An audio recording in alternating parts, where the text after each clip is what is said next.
உலகம் யாவையும் தாமுலவாக்கலும் நிலைவருத்தலும் நீக்கலும் நீங்களா அழகிலா விளையாட்டுடையார் அவர் தலைவர் அன்னவருக்கே சரண் நாங்களே. அனைவருக்கும் வணக்கம்.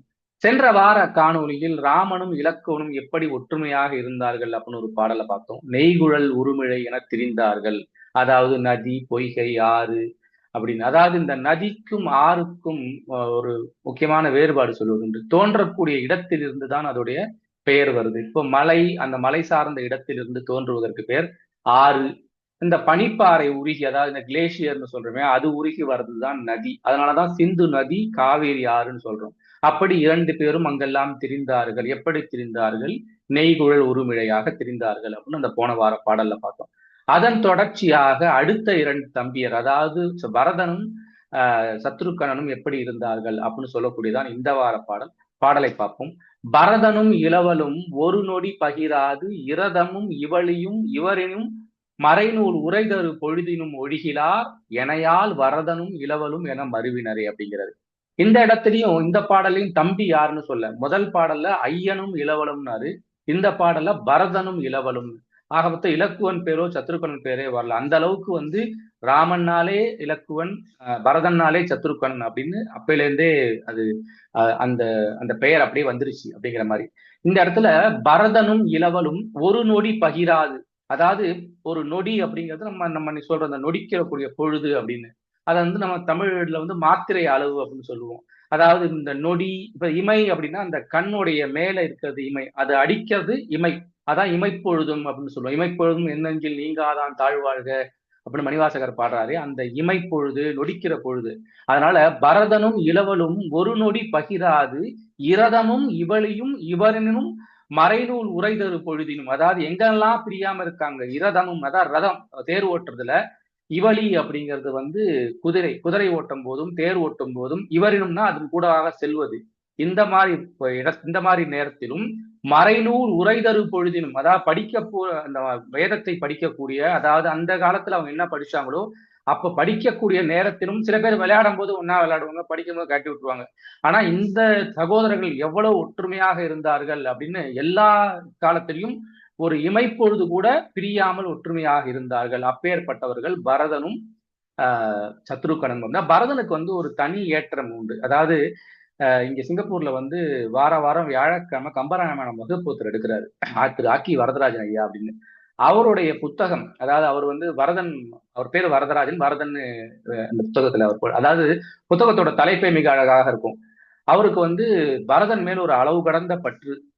அதனால தலைப்பு எப்படி இருக்காரு பாருங்களேன். அதாவது கம்பனின் வரதன் கண்டவன் பரதன் அப்படின்னு. அதுல முன்னுரையில அவர் சொல்றாரு, ராமன் மேல ஒரு ரெண்டு குற்றம் இன்று வரைக்கும் சொல்லக்கூடியதற்கு ஆள் இருக்கு.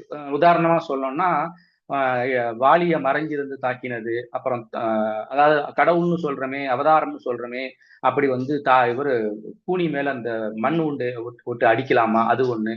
அப்புறம் பின்னாடி சூர்பனைக்கு வரும்போது அந்த அந்த இடத்துல சில வார்த்தைகள் தேவையில்லாத பேசி அந்த அந்த டிஸ்கஷன் ஒரு மாதிரி ப்ரோலாங் பண்ணி அவளுக்கு ஒரு ஆசையை மூட்டி விட்டு இதெல்லாம் பண்ணலாமா அப்படின்னு இன்னி வரைக்கும் பட்டிமன்றத்திலையும் இருக்கட்டும், இல்ல வழக்காடு மன்றமாக இருக்கட்டும், இதெல்லாம் ராமன் மேல் ஒரு ஒரு குற்றமாக சொல்லக்கூடிய ஒரு சாரார் இருந்து கொண்டுதான் இருக்காங்க. அதுல குறிப்பா வாலியை மறைந்திருந்து தாக்குவது அப்படின்னு. ஆனா பரதன் மேல ஒரு குற்றமும் சொல்ல முடியாது. அப்பேற்பட்ட ஒரு உத்தமமானவன். அதுக்குதான் அவனுக்கு பரதாழ்வார் அப்படின்னே பேரு. அதுல அவர் இந்த இந்த வரியை எழுதுறாரு. இது நான் பரதனை பத்தி ஒரு பாடலை சொல்லும் போது என்னுடைய ஃப்ரெண்டு ஒருத்தாங்க சென்னையில இருந்து ஒரு ஒரு பின்னூட்டம் மாதிரி அமைச்சிருந்தாங்க.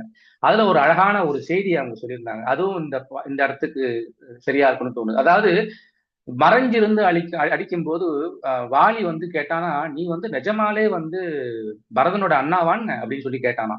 அதாவது பரதன்னாலே ஒரு தப்பே செய்ய மாட்டான், எல்லா அறமும் தெரிந்தவன், எல்லா நியாய தர்மமும் தெரிந்தவன், அவனுடைய அண்ணாவா இருந்துட்டு நீ மறைஞ்சிருந்து அடிக்கிறிய, நீ நிஜமாலே பரதனுடைய அண்ணாதானா அப்படின்னு. அந்த அளவுக்கு பரதன் அப்படிங்கிறது ஒரு ஐடியல் பர்சன் அப்படின்னு சொல்லுவாங்க. அப்பேற்பட்ட பரதனும் அவன் கூட இருக்கக்கூடிய சத்ருக்கனனும் ஒன்று தெரியாமல் அப்படியே ஒன்றோடு ஒன்று இருந்தார்கள். இமைப்பொழுதும் நொடிப்பொழுதும் எங்கெங்கெல்லாம் அப்படின்னு சொல்லிட்டு அழகா இந்த இடத்துல கம்பன் அப்படியே கிரேஷியஸா ரெண்டு பேரும் ஜாயின் பண்றாரு. அதுதான் சொல்லிட்டு எனையால் வரதனும் இளவலும் என மருவினரே அப்படிங்கிறார். அதாவது கம்பனுக்கு ராமன் மேல ஒரு கொள்ளை பிரியம். ஒரு ஒரு மகனாக, ஒரு ஒரு ஒரு உற்ற ஒரு தலைவனாக, எல்லா விதமாகவும் கம்பன் வந்து ராமனை பார்த்து கொண்டே இருப்பான். அந்த இடத்துல சொல்றான் பாருங்க, எனையால் வரதனும் இளவலும் என மருவினர். அந்த பக்கம் திரும்பி பார்த்தா ராமனும் இலக்குவனும், இந்த பக்கம் திரும்பி பார்த்தா பரதனும் சத்ருக்கனனும் அப்படிங்கிற அந்த 4 பேரும் எப்படி இருந்தார்கள்னா, இப்படி பார்த்துட்டு இவங்களை பார்க்கும்போது எனையால் வரதனும் இளவலும் என மருவினரே, அப்படி எல்லாம் 4 பேரும் ஒன்றாக இருந்தார்கள் அப்படின்னு அந்த கிரேசியஸா சேர்க்கக்கூடிய இடம்தான் வந்து 4 பேரும் ஒற்றுமையாக இருந்தார்கள். அந்த 4 பேரும் எப்படி அந்த ரெண்டு பேரை எவ்வளவு ஒரு அந்யூன்யமாக தன் சகோதரத்துவம் இருந்தது. அதாவது ராமாயணத்திற்கு முக்கியமான சொல்வதே அந்த பிரதர்ஹுட் அப்படிம்பாங்க. ஒரு தம்பி வந்து கூட இருந்து கைங்கரியம் பண்ணா அது அது ஒரு விதமான ஏற்றம்.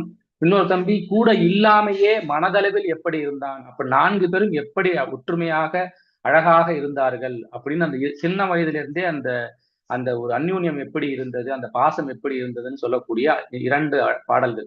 இதோட வந்து அந்த கம்பன் வந்து அந்த ராமன், பரதன், இலக்குவன், சத்ருக்கனன் இதோடைய பிள்ளை பருவம் முடியுது. இதற்கு அப்புறம் அந்த ஒரு இளைஞனாக ராமன் எப்படி பண்றான் அப்படின்னு அடுத்து வர பாடலை பார்க்க போறோம். பாடலை மீண்டும் ஒரு முறை பார்ப்போம். பரதனும் இளவலும் ஒரு நொடி பகிராது இரதமும் இவளியும் இவரினும் மறைநூல் உரைதரு பொழுதினும் ஒழுகிலார் எனையால் வரதனும் இளவலும் என மருவினரே. மீண்டும் மற்றொரு சந்திப்போம். நன்றி, வணக்கம்.